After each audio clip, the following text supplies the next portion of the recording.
जय श्री राम। सभी को जय जय राधे राधे। तो कहते हैं कि जीवन कैसा अनमोल है। जीवन जो हमारा एक पानी के बुलबुल की तरह है। कोई हंस के जीता है, कोई रो के जीता है, फिर भी जीना पड़ता है दुनिया वालों के लिए।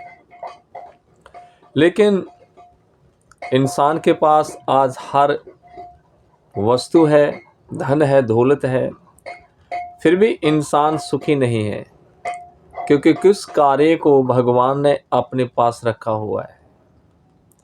लेकिन समय में हर इंसान सोचता है कि मुझे सुख मिले, शांति मिले।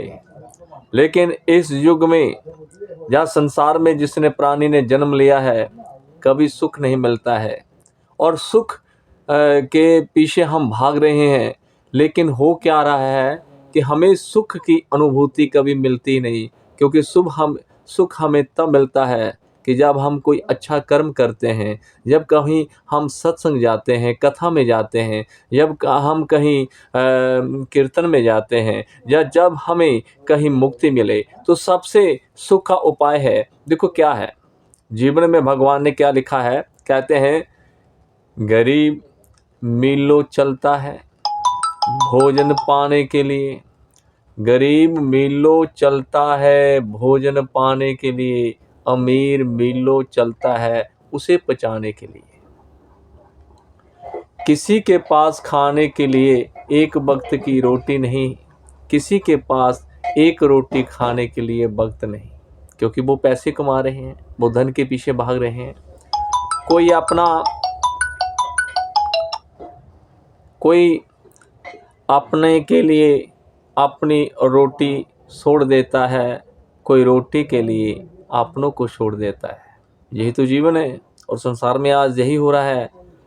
दोस्तों के लिए सेहत खो देते हैं, सेहत पाने के लिए दौलत खो देता है।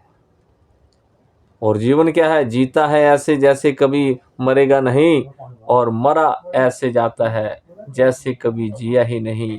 1 मिनट की ये जिंदगी है, एक दिन ये सब समाप्त हो जाती है। तो कहने का मतलब है कि इंसान जो जन्म मिला है एक दिन मृत हो जाता है। फिर किस लिए?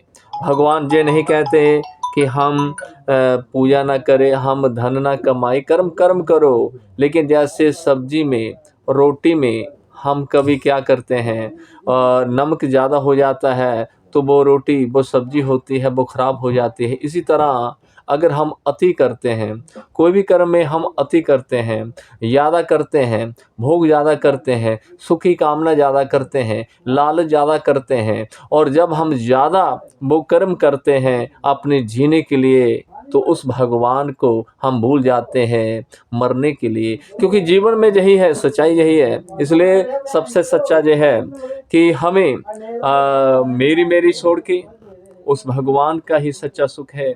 जब तक हम उस भगवान के चिंतन में लगे जाएंगे, तब हमें अनुभूति उस सुख की, उस शांति की प्राप्त हो जाती है। तो हर इंसान को यही कि अपना 2 समय निकाल कर उस भगवान का, श्री रामचंद्र का, कृष्ण का, भगवान भोले शंकर का ध्यान कीजिए। क्योंकि जब तक हम उस भगवान का ध्यान नहीं करेंगे, तो हमारे मन के भीतर में शांति प्राप्त नहीं होगी। वो शांति प्राप्त करने के लिए ही ये भगवान ने शरीर का चोला दिया है। तो चोला ये हमें मिला है, इस चोले की कदर कीजिए, अपने आप की कदर कीजिए। जो हमें मरने के बाद मिलने वाला है, वो मिलेगा पहले अच्छे कर्म करके, भक्ति करके। तो सबको जय श्री राम, जय राधे।